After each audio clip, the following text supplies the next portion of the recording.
Earlier this month, researchers at Stanford University reported that Americans are spending more time on the internet and less time with friends and family, or shopping, or even stuck in traffic.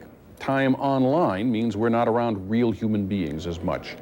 Except at the mall, the one place where Americans gather physically, says a prominent designer, the one place where you can count on a crowd is the mall.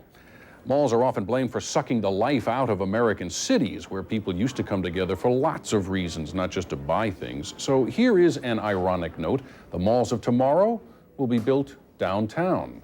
We're basically going to finalize the program that we've kind of been working on. Okay. We've practiced enough. It's now time to tee the ball up and kick off. Let's play the game. Right now, we're trying to move it as a hotel. No, I mean, because of the eats that come off of it. They're going downtown.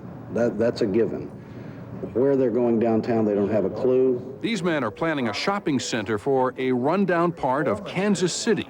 The core philosophy of our company is to get people back together, get them rubbing shoulders and enjoying each other's company and vitality and what have you. Are you kidding?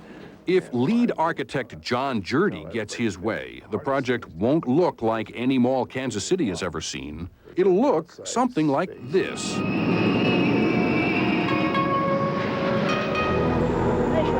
Harrison Ford running through the Los Angeles of the future in the movie Blade Runner.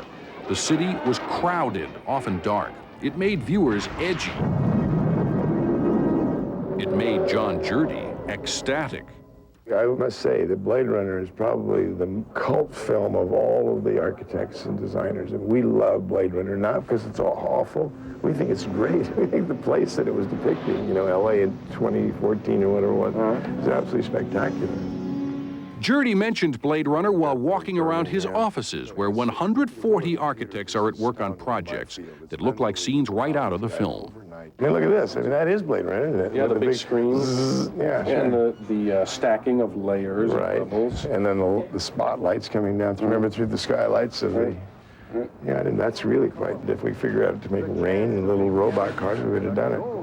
Fine, you say. Lots of architects draw dramatic pictures, but would Kansas City actually build anything that looks like Blade Runner? In a golden land of opportunity and adventure. Well, other cities are. This is Fukuoka, Japan, and in the foreground there is what Jurdy shoehorned into a former industrial zone along the river. 2 hotels, offices, a cineplex, apartments coming soon, and tons of shops. Hold on while we look down. There are people everywhere in a place nobody used to visit. Why do you think they come to a place like this? Because of this, the obvious part, the visual kinetics, the fact that it's a place to gathering of crowds, that it's very much designed to host people in a really delightful way. Many of the people are not there to do anything but to be around other people. They're not there to purchase anything or to do anything, they're just there. Well, what gets them there? People draw people. Well, how do you get the first people there? What is the catalyst in your developments? The stores. You know, you put stores, they will come, right? And then if you put restaurants and now cinemas. They come, he says, for experiences, to people watch at the cafes, to lie down in a tent at LL Bean. And here, acrobats.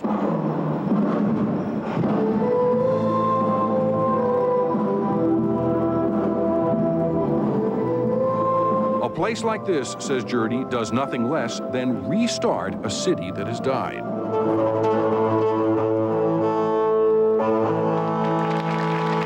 It's almost like having an old car you'd find in a barn that hasn't been started for, for decades, and you figure out a way to reconstruct it and turn the starter engine, boom, it comes back to life. Well, I've done that with cities, and you can take burnt-out cities and start them back up again, and it's a very exciting and rewarding thing. For a guy who likes cities so much, though, Jurdy has an unlikely resume. Earlier in his career, his best work murdered downtowns, because John Jurdy is king of the suburban shopping mall. The largest mall ever built, for example, is his design, the Mall of America outside Minneapolis. All these people forsaking the urban experience just a few miles away for the choreographed experiences inside.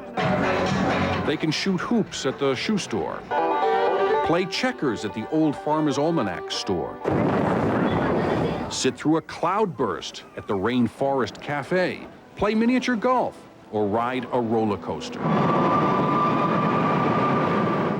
If you take their acreage as measure of their importance, says one urban historian, malls could be confused with places of worship.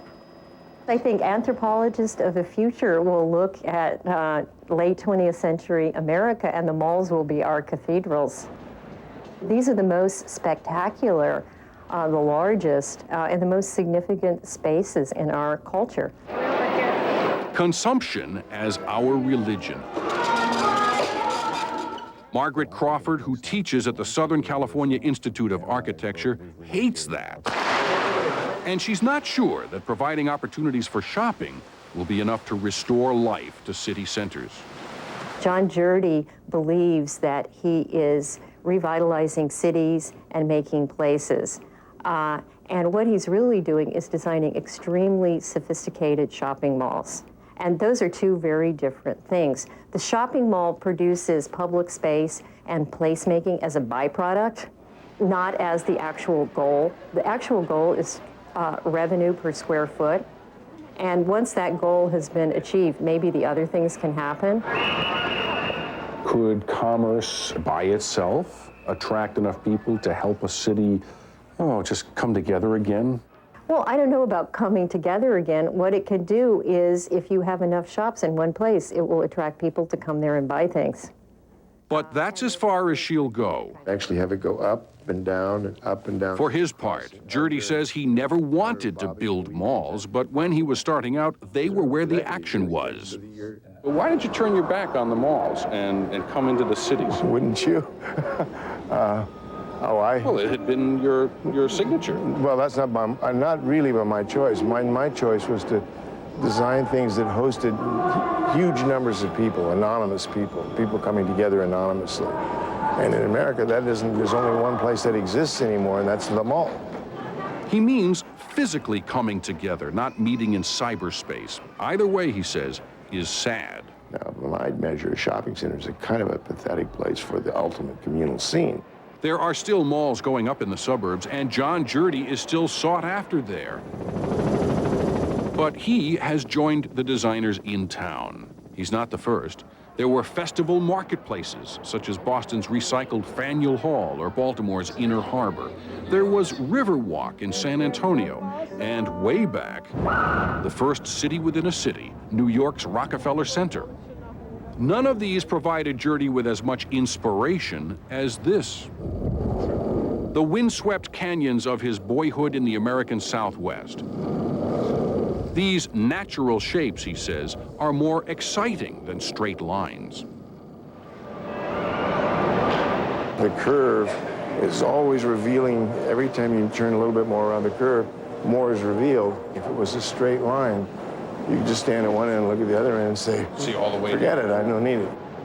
And by bringing to a shopping center the overhangs of a river channel carved out of rock, he can open his mall to the sky and to the weather. No roof. There's a tremendous impact of moving between broad, vast, vertical spaces into low, narrow, sort of damp spaces into then very shallow, wide, dry spaces. He tried some of this out in San Diego 15 years ago, a shopping center called Horton Plaza.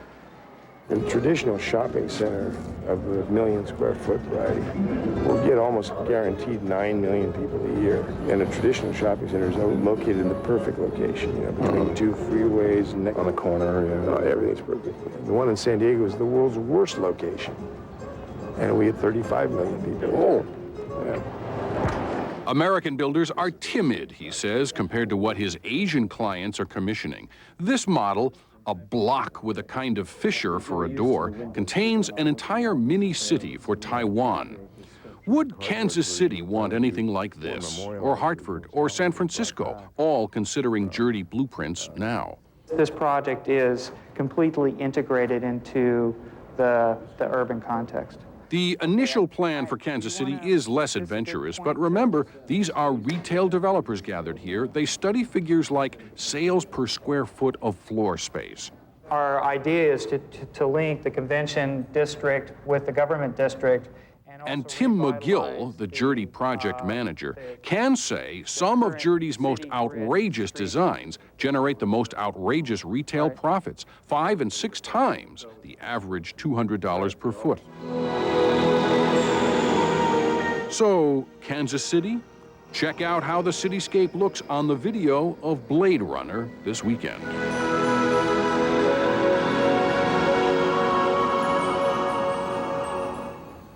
John Jurdy is not alone in targeting burned-out neighborhoods. Just today, U.S. Housing and Urban Development Secretary Andrew Cuomo opened a conference here in Atlanta on transforming inner-city communities.